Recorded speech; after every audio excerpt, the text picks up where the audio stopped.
ಕಾಂಗ್ರೆಸ್ನವರು ಅಧಿಕಾರದ ಕನಸು ಕಾಣ್ತಿದ್ದಾರೆ. ಅವರ ಕನಸು ಭಗ್ನ ಆಗಿದೆ. ಹಾಗಾಗಿ ಇದೀಗ ನಮ್ಮ ಮೇಲೆ ಕೆಸರು ಎರಚೋ ಕೆಲಸ ಮಾಡ್ತಿದ್ದಾರೆ.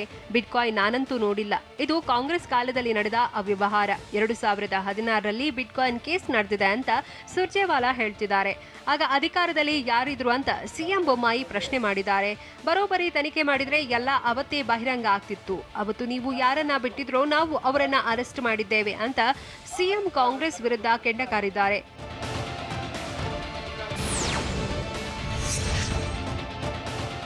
ಕೊಪ್ಪಳ ಏತ ನೀರಾವರಿ ಯೋಜನೆಗೆ ಕಾಂಗ್ರೆಸ್ ಹಣ ಕೊಡಲಿಲ್ಲ. ಇದು ಕಾಂಗ್ರೆಸ್ ನೀತಿ ಅಂತ ಸಿಎಂ ಬೊಮ್ಮಾಯಿ ಕಾಂಗ್ರೆಸ್ ವಿರುದ್ಧ ಗುಡುಗಿದ್ದಾರೆ. ಕೊಪ್ಪಳದಲ್ಲಿ ನಡೆದ ಜನಸ್ವರಾಜ್ ಸಮಾವೇಶದಲ್ಲಿ ಮಾತನಾಡಿದ ಅವರು, ನಾನು ನೀರಾವರಿ ಸಚಿವನಾದ ಮೇಲೆ ಏತ ನೀರಾವರಿಗೆ ಹಣ ರಿಲೀಸ್ ಮಾಡಿದೆ. ತುಂಗಾಭದ್ರಾ ಕಾಲುವೆ ನವೀಕರಣಕ್ಕಾಗಿ 1,200 ಕೋಟಿ ಹಣ ಕೊಟ್ಟೆ. ಆದರೆ ಕಾಲುವೆ ಸಮಸ್ಯೆ ಕಾಂಗ್ರೆಸ್ ಅರಿವಿಗೆ ಬರಲಿಲ್ಲ ಅಂತ ಸಿಎಂ ಕಾಂಗ್ರೆಸ್ ವಿರುದ್ಧ ಹರಿಹಾಯ್ದಿದ್ದಾರೆ.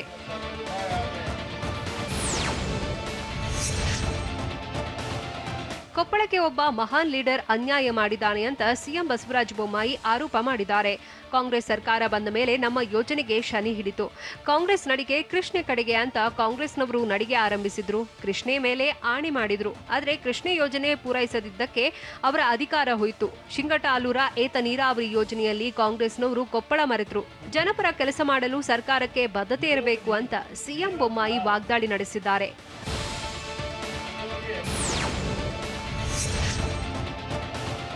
ಕೊಪ್ಪಳದಲ್ಲಿ ನಡೆದ ಜನಸ್ವರಾಜ್ ಸಮಾವೇಶದಲ್ಲಿ ಸಂಸದ ಪ್ರತಾಪ್ ಸಿಂಹ ಕಾಂಗ್ರೆಸ್ ವಿರುದ್ಧ ಗುಡುಗಿದ್ದಾರೆ. ಸಿಎಂ ಬೊಮ್ಮಾಯಿ ಅವರು ರಾಜಕುಮಾರ ಅವರ ಹಿರಿಯ ಮಗನಂತೆ ಪುನೀತ್ ಅಂತ್ಯಸಂಸ್ಕಾರ ಮಾಡಿದ್ರು. ಆದರೆ ಕಾಂಗ್ರೆಸ್ ಮಿತ್ರರಿಗೆ ನಾವು ಕೇಳಲು ಬಯಸುತ್ತೇವೆ, ನಮ್ಮ ಕ್ಯಾಪ್ಟನ್ ಬಸವರಾಜ ಬೊಮ್ಮಾಯಿ. ಆದರೆ ಕಾಂಗ್ರೆಸ್ನ ಕ್ಯಾಪ್ಟನ್ ಯಾರು? ಸಿದ್ದರಾಮಯ್ಯ ಅವರದ್ದು ಒಂದು ಟೀಮ್, ಡಿಕೆಶಿಯದ್ದು ಮತ್ತೊಂದು ಟೀಮ್. ಸಿದ್ದರಾಮಯ್ಯ ಅವರಿಗೆ ಗೌರಿಪಾಳ್ಯದ ನ್ಯಾಷನಲ್ ಟ್ರಾವೆಲ್ ವೈಸ್ ಕ್ಯಾಪ್ಟನ್, ಡಿಕೆಶಿಗೆ ಫರ್ಜಿ ಕೆಫಿಯಾ ಪುಂಡಾ ವೈಸ್ ಕ್ಯಾಪ್ಟನ್. ಇವರಿಗೆ ಅಧಿಕಾರ ಕೊಟ್ರೆ ಕರ್ನಾಟಕದಲ್ಲಿ ಕನ್ನಡಿಗರ ಸರ್ಕಾರ ಬರೋಲ್ಲ, ತಾಲಿಬಾನ್ ಸರ್ಕಾರ ಬರುತ್ತೆ ಅಂತ ಸಂಸದ ಪ್ರತಾಪ್ ಸಿಂಹ ಗುಡುಗಿದ್ದಾರೆ.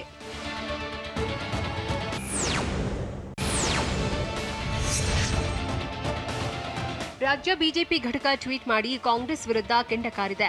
ಹ್ಯಾಕರ್ ಶ್ರೀಕೃಷ್ಣ ಜೊತೆ ಸುನೀಶ್ ಹೆಗ್ಡೆ, ಹೇಮಂತ್ ಮುದ್ದಪ್ಪ ಗಾಢ ಸ್ನೇಹ ಹೊಂದಿದ್ರು. ಶ್ರೀಕಿ ಮೂಲಕ ಗೇಮಿಂಗ್ ಸೈಟ್ ಮತ್ತು ಈ ಪೋರ್ಟಲ್ ಹ್ಯಾಕ್ ಮಾಡಿಸಿದ್ರು ಅನ್ನೋದು ಪೊಲೀಸ್ ದಾಖಲೆಯಲ್ಲಿದೆ. ಸಿದ್ದರಾಮಯ್ಯರ ದಿವಂಗತ ಪುತ್ರ ರಾಕೇಶ್ ಜೊತೆ ಹೇಮಂತ್ ಮುದ್ದಪ್ಪ, ಸುನೀಶ್ ಹೆಗ್ಡೆ ಇರೋ ಫೋಟೋ ಟ್ಯಾಗ್ ಮಾಡಿ ಬಿಜೆಪಿ ಕಾಂಗ್ರೆಸ್ಗೆ ಟಾಂಗ್ ಕೊಟ್ಟಿದೆ.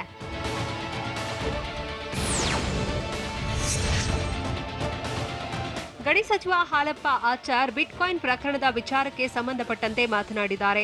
ಬಿಟ್ಕಾಯಿನ್ ಬಗ್ಗೆ ನಂಗೂ ಗೊತ್ತಿಲ್ಲ, ನಿಮಗೂ ಗೊತ್ತಿಲ್ಲ ಅಂತ ಮಾಧ್ಯಮದವರು ಕೇಳಿದ ಪ್ರಶ್ನೆ ಉತ್ತರಿಸಿದ್ದಾರೆ. ಅಲ್ಲದೆ ಕೊಪ್ಪಳ ಮತ್ತು ರಾಯಚೂರು ವಿಧಾನ ಪರಿಷತ್ ಚುನಾವಣೆಗೆ ಇಂದು ಅಥವಾ ನಾಳೆ ಟಿಕೆಟ್ ಘೋಷಣೆ ಆಗುತ್ತೆ. ಈ ಬಗ್ಗೆ ನಮ್ಮ ಪಕ್ಷದ ಹಿರಿಯ ನಾಯಕರು ನಿರ್ಧರಿಸುತ್ತಾರೆ ಅಂತ ಸಚಿವ ಹಾಲಪ್ಪ ಆಚಾರ್ ಹೇಳಿದ್ದಾರೆ.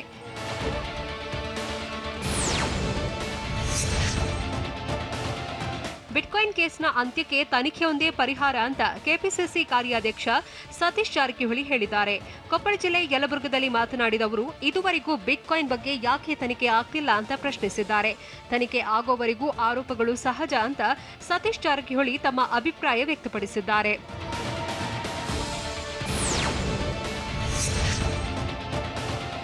ಬಿಟ್ಕಾಯಿನ್ ವಿಚಾರ ಚುನಾವಣೆಗಾಗಿ ಕಾಂಗ್ರೆಸ್ ಮಾಡಿರುವ ನಾಟಕ ಅಂತ ಸಚಿವ ಆರ್ ಅಶೋಕ್ ಆರೋಪ ಮಾಡಿದ್ದಾರೆ. ಚಿಕ್ಕಮಗಳೂರಲ್ಲಿ ಮಾತನಾಡಿದ ಅವರು, ಈ ಬಿಟ್ಕಾಯಿನ್ ಕಂಪನಿಗೆ ಅವರೇ ನಿರ್ದೇಶಕ, ನಿರ್ಮಾಪಕ, ಕಲಾವಿದ್ರು. ಜನ ನೋಡಲೆಂದು ಹೇಳ್ತಿದ್ದಾರೆ, ಆದರೆ ಜನರು ಯಾರೂ ಬರ್ತಿಲ್ಲ.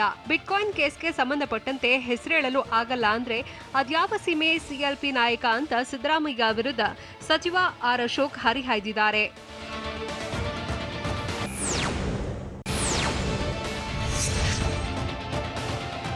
ಸಿಎಂ ಬಸವರಾಜ ಬೊಮ್ಮಾಯಿ ಬದಲಾಗ್ತಾರೆ ಅನ್ನೋದು ಊಹಾಪೋಹ ಅಂತ ಗಣಿ ಸಚಿವ ಹಾಲಪ್ಪ ಆಚಾರ್ ಹೇಳಿದ್ದಾರೆ. ಕೊಪ್ಪಳ ತಾಲೂಕಿನ ಬಸಾಪುರದಲ್ಲಿ ಮಾತನಾಡಿದ ಅವರು, ಬಿಟ್ಕಾಯಿನ್ ಕೇಸ್ ವಿಚಾರದಲ್ಲಿ ಸಿಎಂ ಬದಲಾಗ್ತಾರೆ ಎಂದಿದ್ದ ಕಾಂಗ್ರೆಸ್ ನಾಯಕರಿಗೆ ಟಾಂಗ್ ಕೊಟ್ಟಿದ್ದಾರೆ. ಅಲ್ಲದೆ ಸಿಎಂ ಬದಲಾಗೋ ವಿಚಾರ ಕಟ್ಟುಕತೆ ಅಂತ ಗಣಿ ಖಾತೆ ಸಚಿವ ಹಾಲಪ್ಪ ಆಚಾರ್ ಕಾಂಗ್ರೆಸ್ ನಾಯಕರ ವಿರುದ್ಧ ಹರಿಹಾಯ್ದಿದ್ದಾರೆ.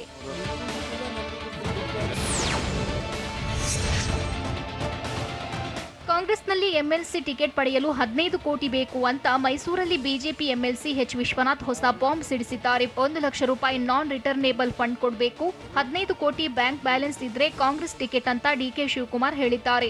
ಹೀಗಾದ್ರೆ ಸಾಮಾಜಿಕ ನ್ಯಾಯ ಎಲ್ಲಿ ಸಿಗುತ್ತೆ ಅಂತ ಪ್ರಶ್ನಿಸಿದ್ದಾರೆ. ಕಾಂಗ್ರೆಸ್ನಲ್ಲೂ ಕೂಡ ಈಗ ಸಾಮಾಜಿಕ ನ್ಯಾಯ ದೂರಾಗ್ತಿದೆ ಅಂತ ಬಿಜೆಪಿ ಎಂಎಲ್ಸಿ ಎಚ್ ವಿಶ್ವನಾಥ್ ಬೇಸರ ವ್ಯಕ್ತಪಡಿಸಿದ್ದಾರೆ.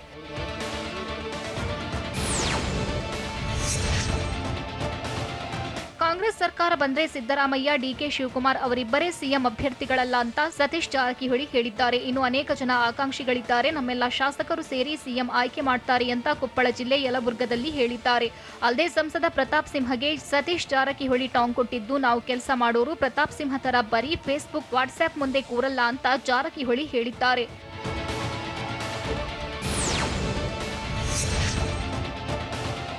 ನಾನು ಯಾವ ಕ್ಷೇತ್ರದಲ್ಲಿ ಸ್ಪರ್ಧಿಸಬೇಕು ಎಂದು ನಮ್ಮ ಪಕ್ಷ ನಿರ್ಧರಿಸುತ್ತೆ ಅಂತ ದಾವಣಗೆರೆಯಲ್ಲಿ ಬಿಜೆಪಿ ರಾಜ್ಯ ಉಪಾಧ್ಯಕ್ಷ ಬಿವೈ ವಿಜಯೇಂದ್ರ ಹೇಳಿದ್ದಾರೆ. ಶಿಕಾರಿಪುರ ಅಥವಾ ಇನ್ನೊಂದು ಕ್ಷೇತ್ರ ಅಂತ ಏನಿಲ್ಲ, ನಮ್ಮ ಪಕ್ಷ ನಿರ್ಧಾರ ಮಾಡಿದ ಕ್ಷೇತ್ರದಲ್ಲಿ ಸ್ಪರ್ಧೆ ಮಾಡುವೆ.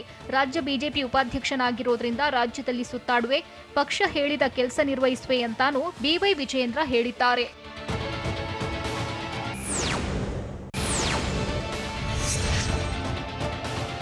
ಕೋಡಿ ಬಿದ್ದ ಕೆರೆ ನೀರಲ್ಲಿ ಸಿಲುಕಿ ಬೈಕ್ ಸವಾರ ಪರದಾಡಿದ್ದು ಸ್ಥಳೀಯರು ರಕ್ಷಿಸಿದ್ದಾರೆ. ಹಾಸನ ಜಿಲ್ಲೆ ಚನ್ನರಾಯಪಟ್ಟಣ ತಾಲೂಕಿನ ಬಾಗೂರು ಬಳಿ ಘಟನೆ ನಡೆದಿದೆ.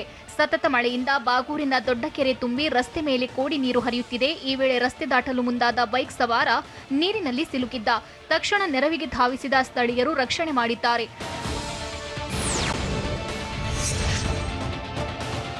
ಕೋಲಾರ ತಾಲೂಕಿನ ತಪ್ಪೇನಹಳ್ಳಿ ಗ್ರಾಮದಲ್ಲಿ ನಿರಂತರ ಮಳೆಗೆ ಅಂಗನವಾಡಿ ಕಟ್ಟಡವೊಂದು ಕುಸಿದಿದೆ.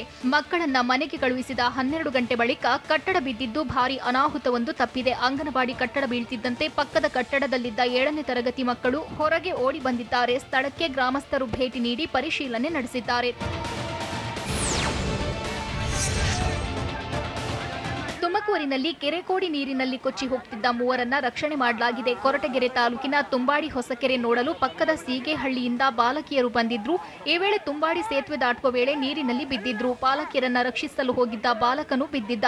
ತಕ್ಷಣ ಸ್ಥಳೀಯರಿಂದ ನೀರಿನಲ್ಲಿ ಕೊಚ್ಚಿ ಹೋಗ್ತಿದ್ದ 3ರನ್ನ ಹಗ್ಗದ ಸಹಾಯದಿಂದ ರಕ್ಷಿಸಲಾಗಿದೆ.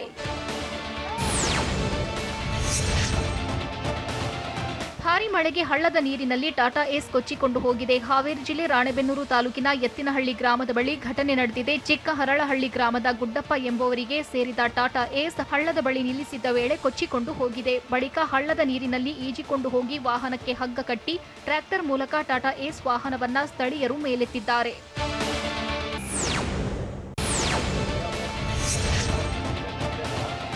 ಬಿಟ್ಕಾಯಿನ್ ಕೇಸ್ನಲ್ಲಿ ದಿವಂಗತ ರಾಕೇಶ್ ಹೆಸರು ಪ್ರಸ್ತಾಪಿಸಿದ್ದಕ್ಕೆ ವಿಪಕ್ಷ ನಾಯಕ ಸಿದ್ದರಾಮಯ್ಯ ಬಿಜೆಪಿ ವಿರುದ್ಧ ಕಿಡಿಕಾರಿದ್ದಾರೆ. ಬಿಜೆಪಿ ಟ್ವಿಟರ್ನಲ್ಲಿ ಆರೋಪ ಮಾಡಲು ರಾಕೇಶ್ ಈಗ ಬದುಕಿದ್ದಾರಾ?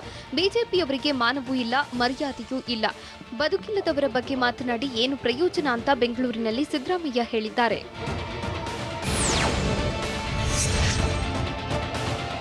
ಗಾಂಧಿ ಬಗ್ಗೆ ವಿವಾದಾತ್ಮಕ ಹೇಳಿಕೆ ನೀಡಿದ್ದ ನಟಿ ಕಂಗನಾಗೆ ಮಾಜಿ ಸ್ಪೀಕರ್ ರಮೇಶ್ ಕುಮಾರ್ ತಿರುಗೇಟು ಕೊಟ್ಟಿದ್ದಾರೆ. ಬೆಂಗಳೂರಿನಲ್ಲಿ ಮಾತನಾಡಿದ ಅವರು, ಗಾಂಧಿ ಮೌಲ್ಯ ಬಟ್ಟೆ ಬಿಚ್ಚಿ ಓಡಾಡೋರಿಗೇನು ಗೊತ್ತು?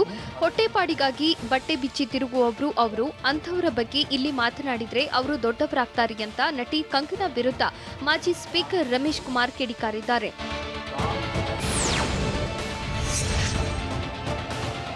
ದೇವನಹಳ್ಳಿ ಹೊರವಲಯದಲ್ಲಿರೋ ಹೋಟೆಲ್ ಒಂದರಲ್ಲಿ ಕಾಣಿಸಿದ ಬೆಂಕಿಗೆ ವಸ್ತುಗಳು ಸೇರಿ ಪೀಠೋಪಕರಣ ಭಸ್ಮವಾಗಿದೆ. ಶಾರ್ಟ್ ಸರ್ಕ್ಯೂಟ್ ಅಥವಾ ಗ್ಯಾಸ್ ಸೋರಿಕೆಯಿಂದ ಬೆಂಕಿ ಹೊತ್ತಿದೆ ಎಂಬ ಶಂಕೆ ವ್ಯಕ್ತವಾಗಿದ್ದು, ನೋಡುತ್ತಲೇ ಅಗ್ನಿ ಕೆನ್ನಾಲಿಗೆ ಮುಗಿಲೆತ್ತರಕ್ಕೆ ಚಾಚಿತ್ತು. ಬಳಿಕ ಹೋಟೆಲ್ ಸಿಬ್ಬಂದಿ ಹೊರಗೆ ಓಡಿ ಬಂದು ಅಪಾಯದಿಂದ ಪಾರಾಗಿದ್ದಾರೆ.